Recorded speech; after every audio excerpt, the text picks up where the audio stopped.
Shalom, selamat pagi Bapak, Ibu, Saudara-saudari, dan anak-anakku sekalian yang senantiasa dikasihi dan mengasihi Tuhan Yesus Kristus.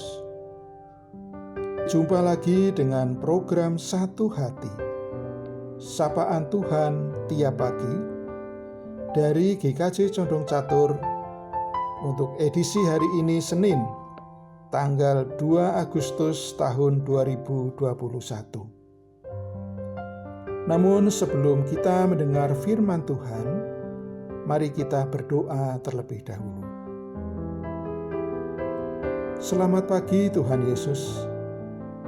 Saat ini kami datang ke hadirat-Mu untuk mengucapkan syukur dan terima kasih atas segala pimpinan dan penyertaan Tuhan di dalam istirahat kami semalam. Sehingga pada pagi ini kami dapat bangun kembali untuk menikmati hari baru pemberian Tuhan dengan kesehatan dan kesegaran yang baru. Tuhan, saat ini kami hendak membaca dan merenungkan sebagian dari sabda Tuhan. Untuk itu mampukan kami untuk mendengar dan memahami apa yang menjadi kehendak-Mu. Dalam Kristus Yesus Tuhan kami, doa ini kami naikkan. Amin. Tema besar kita pada bulan Agustus ini adalah Tinggallah dalam Yesus. Sedangkan judul renungan kita hari ini adalah Tuhan, Dia di urutan keberapa? Yang dilandasi dengan bacaan firman Tuhan yang terambil dari Mazmur 73 ayat 25 sampai dengan 26. Yang dalam hal ini akan dibacakan oleh anak kita Cio, Jemaat Anak GKJ Condong Catur. Silakan Dek Cio. Bacaan firman Tuhan pagi ini terambil dari Mazmur 73 ayat 25 sampai 26 yang demikian. Siapa gerangan ada padaku di sorga selain Engkau? Selain Engkau tidak ada yang kuingini di bumi. Sekalipun dagingku dan hatiku habis lenyap, gunung batuku dan bagianku tetaplah Allah selama-lamanya. Demikianlah firman Tuhan. Terima kasih Dek Cio. Bapak, Ibu, Saudara, dan Saudari yang terkasih di dalam Tuhan Yesus Kristus. Di dalam kehidupan kita ini ada banyak hal penting yang harus kita lakukan.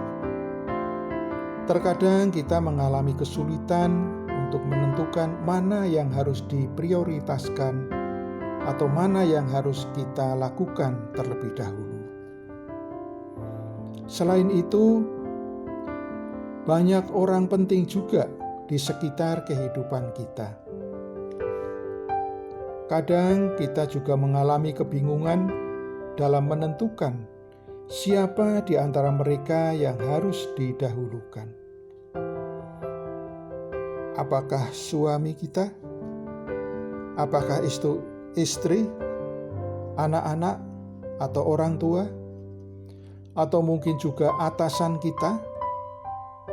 Ataupun orang yang paling berjasa di dalam kehidupan kita. Sekarang yang menjadi pertanyaan adalah, di manakah Tuhan kita tempatkan? Atau di urutan berapakah Tuhan itu ditempatkan? Kita sering mengatakan bahwa Ia adalah yang paling penting. Ia adalah yang paling utama dan lain sebagainya. Namun benarkah itu terjadi di dalam realita kehidupan kita? Dengan jujur, kita harus mengakui bahwa seringkali bukan Tuhan yang paling utama. Bahkan seringkali ia kita lupakan. Dan kalaupun kita mengingatnya, ia di urutan yang kesekian dan bukan yang utama. Bapak, Ibu, Saudara, dan jemaat yang terkasih di dalam Tuhan Yesus.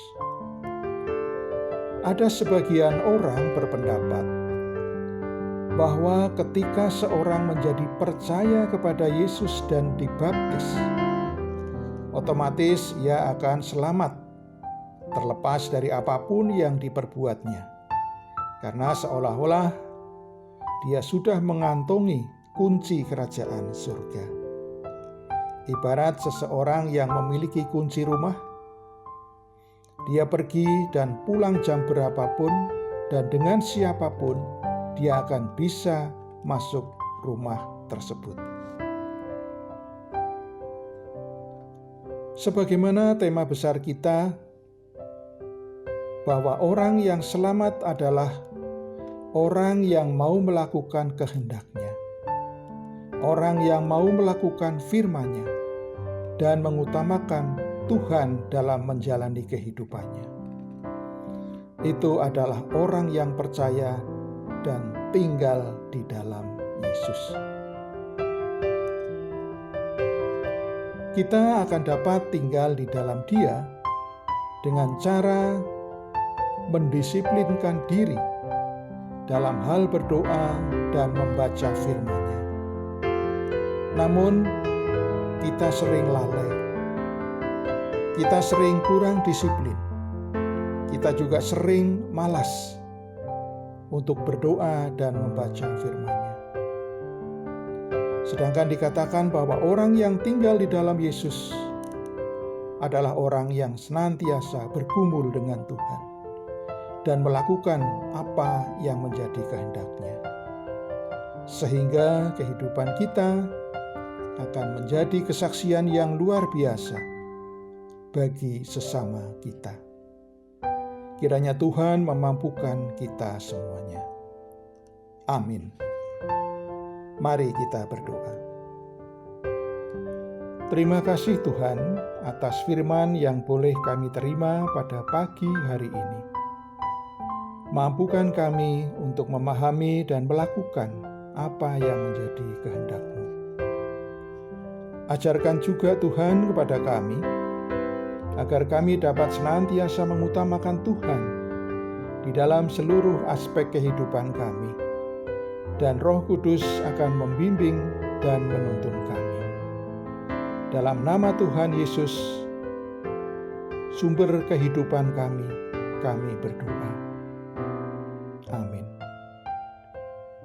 Demikian firman Tuhan hari ini. Selamat menjalankan aktivitas. Tuhan Yesus memberkati kita semua.